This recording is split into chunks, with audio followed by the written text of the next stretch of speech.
तो इजराइल पर वार कर रहे उसके दुश्मन मुल्क पर खास पेशकश से पहले आपको एक ताजा तस्वीर दिखा देते हैं। यह हमला लेबनान की तरफ से उत्तरी इजराइल में किया गया है। लेबनान ने एक साथ 35 रॉकेट दागे हैं। सुबह 7 बजे से पहले 15 रॉकेट कारमेल पे दागे गए। इसके बाद 20 रॉकेट वेस्टर्न गैलिली पे दागे गए। रॉकेट को इजराइल ने रोक लिया। रॉकेट हमले से कुछ कारों को क्षति पहुंची। לפיזיותרפיה, תסתכלו מה זה, טיל פגע ישירות. תראו מה זה. ईरान इस वक्त 4 देशों के ऐसे चक्रव्यूह में फंस गया है जिससे जितना वो निकलना चाहता है उतना ही उलझ जा रहा है। इस चक्रव्यूह का सबसे बड़ा खिलाड़ी है ईरान। ह्यूती से लेकर हिजबुल्लाह तक सब ईरान की कठपुतलियां थीं जो इजराइल को निशाना बना रही थी, लेकिन अब ईरान खुलकर जंग में उतर चुका है। बिना किसी उकसावे के उसने इजराइल पर मिसाइल वार करके दुनिया को युद्ध की आग में झोंक दिया है।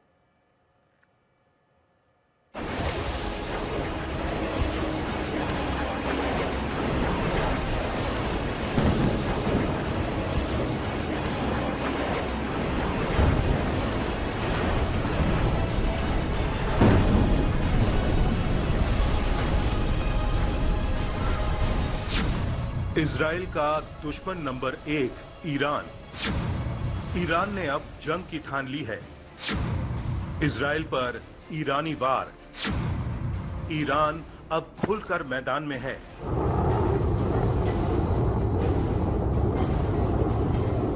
इजराइल को निशाना बनाकर दागी गई ईरान की ये 200 से ज्यादा मिसाइलें सोच समझकर दागी गई हैं। ईरान ने नफा नुकसान का पूरा विचार करने के बाद ही इजराइल पर यह धावा बोला है।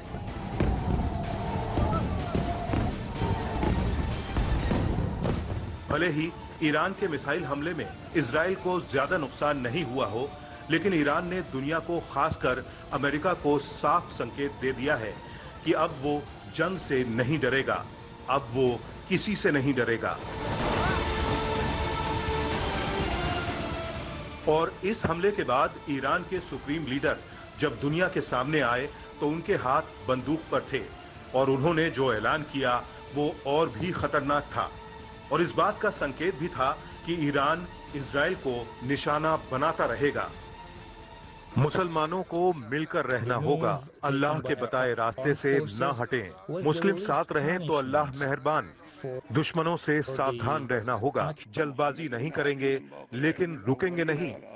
जो मुमकिन होगा वो हम करेंगे, जरूरत हुई तो फिर हमला करेंगे। फौज अपने हिसाब से फैसला लेगी।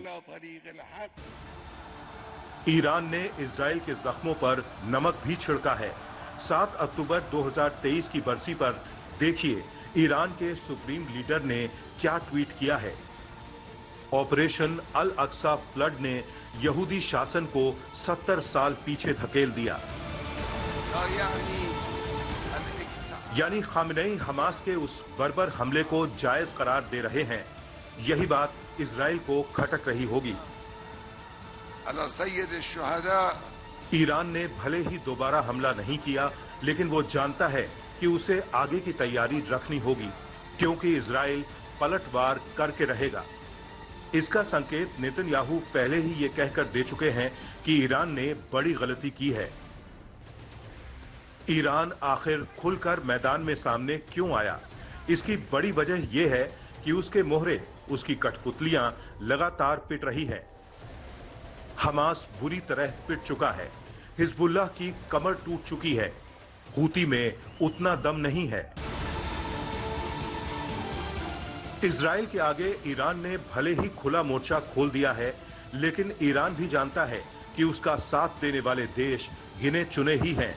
ईरान की हालत पस्त हो सकती है, क्योंकि इजराइल खुद एक बड़ी ताकत है। अरब जगत से ईरान को साथ नहीं मिला, मुस्लिम कार्ड तक खेलना पड़ा।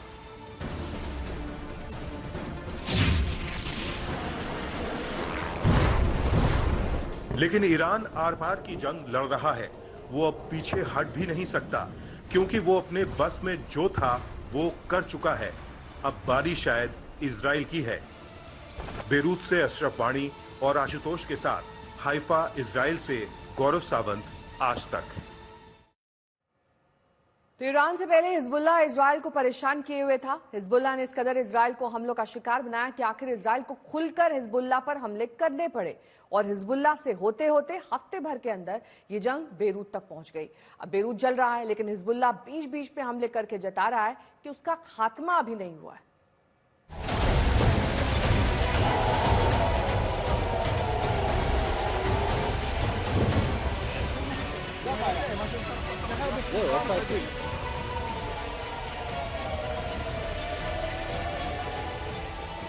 इजराइल में यह आग लगी है एक मिसाइल हमले के बाद। वो मिसाइल हमला जो लेबनान की तरफ से किया गया है।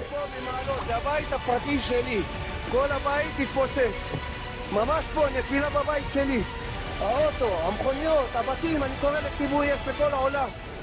एक तरफ इजराइल बेरूत पर बमबारी कर रहा है तो दूसरी तरफ लेबनान और हिजबुल्लाह भी रह रहकर इजराइल पर वार कर रहे हैं, ये बताने के लिए कि खुद को बचाने का दम उनमें अभी भी बाकी है। और ये देखिए, ये उस सबसे ताजा हमले की तस्वीर है जो लेबनान और हिजबुल्लाह की तरफ से इजराइल के हाइफा शहर पर किया गया है। तेज धमाके से गाड़ियां उड़ गई हैं। इजराइल के शहर की ये तस्वीर देखिए, ये हमला भी आज हिजबुल्लाह ने किया है। इस तरह के कई और हमले बीती रात को हिजबुल्लाह ने किए थे। उधर हिजबुल्लाह ने भी इजराइल पर जवाबी पलटवार किया। हिजबुल्लाह के निशाने पर आया हाइफा शहर, जहां उसने कई रॉकेट गिराए जिससे इमारतों को नुकसान पहुंचा।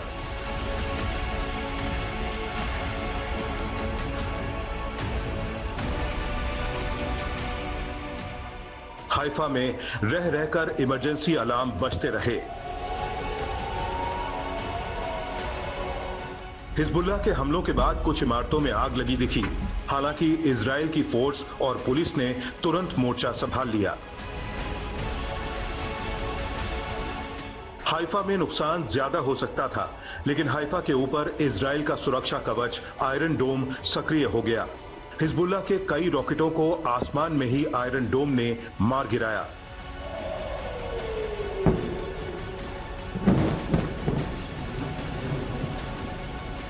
ये सच है कि इजराइल ने हिजबुल्लाह चीफ नसरल्लाह को मार गिराया है और इसके बाद से ये आतंकी संगठन सिर नहीं उठा पा रहा है।